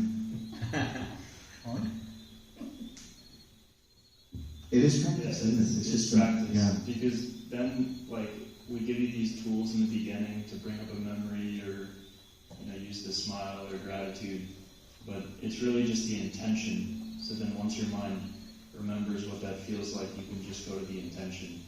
I think a lot of you will experience that in this retreat. Yeah, that's exactly, in terms of then you don't need to use a tool like a wholesome image. It just becomes innate.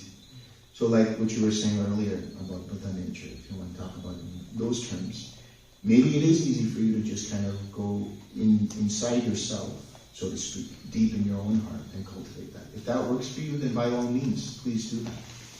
But, initially you might have to use those tools. But, you can just, through constant practice and consistent effort and practice, you'll be able to go into different jhanas at will as well. And you'll be able to skip from one jhana to another. You can go from one jhana to the fourth jhana, jhana 2 to the infinite consciousness or something. But that is because of consistent effort and practice. That's really all it is.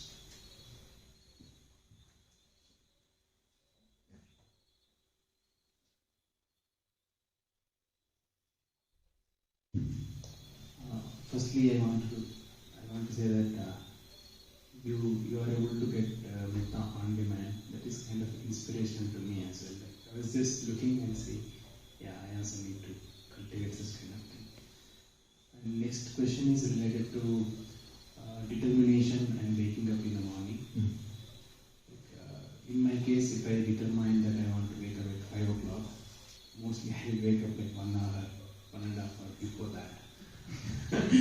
Maybe you're living in another time zone. In that case, do I just need to continue sleep and wait for...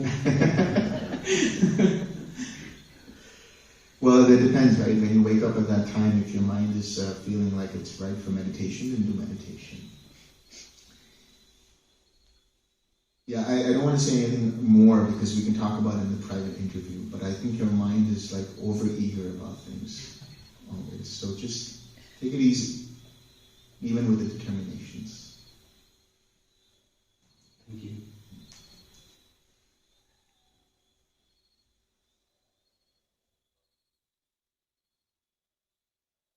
Anything else? Quick question. How much do you guys sleep? Normal amount. Yeah. Whatever that means. It depends on the day, it depends on what we're doing. I can speak for myself. Sometimes I go to sleep at 2 and wake up at 6. Sometimes I'll go to sleep at 6 and wake up at 11. Sometimes, I don't have a consistent sleeping pattern. So, something's up here. I don't know what's going on. But generally, we try to get at least 6 to 7 hours of sleep. Yeah, I mean, it's often, some teachers will say that meditation can somehow replace sleep. And you might find that you need less sleep on retreat because there's less, you're releasing a lot of tension in your mind. I think a lot of what makes us tired is this constant, push and pull of experience throughout the day. So, see for yourself what the effect of the retreat. But please get enough sleep. Please get enough sleep. Yeah. Nobody here is ever going to tell you, you need to sleep only 3 hours or 2 hours or whatever it is. Bhante Ramaramji did all of that. I mean, you know the story about that, right? Yeah. Where his teacher told him, he said, I'm sleeping 4 hours a day. And he said, that's a lot. Sleep 3 hours. And then he slept 3 hours. And he said, now sleep 2 hours. And he slept for 2 hours. And he just couldn't meditate. So don't deprive yourself of sleep. In the same way you don't deprive yourself of air or water or food. Sleep is a requirement for your body to function properly. So please, get enough sleep. Eventually you'll find for yourself naturally that you don't need more sleep. And, the meditation kind of, as you said, kind of replaces the sleep. Or your sleep becomes deeper, which means you don't need as much sleep because your sleep, your sleep pattern is such that you have more fulfilling sleep, where you have deeper stages of sleep. And then of course there comes a point where you actually become conscious during even deep sleep. That's completely different, but this happens in stages.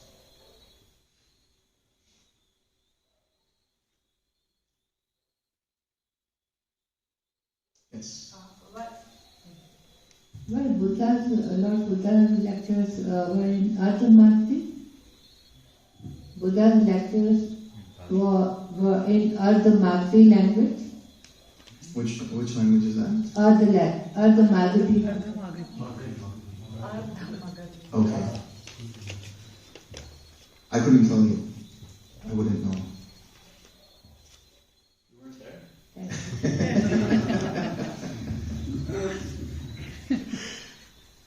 But it would have been whatever language they were using in Magadha. Yeah, so if that was what it was, then that would have probably been the case.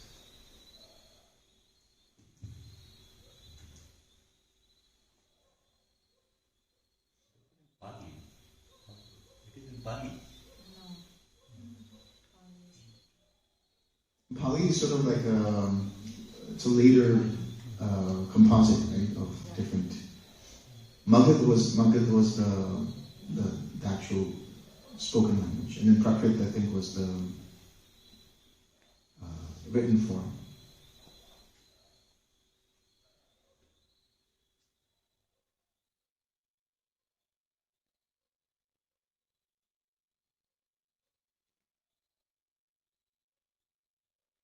Okay. Going once, going twice, 3 times. Sold. Let's just a minute. May suffering ones be suffering free, and the fear struck fearlessly. May the beings shed all grief, and may all beings find relief. May all beings share this merit that we have thus acquired for the acquisition of all kinds of happiness. May beings inhabiting space and earth, devas and nagas of mighty power, share this merit of ours. May they long protect the Buddha's dispensation.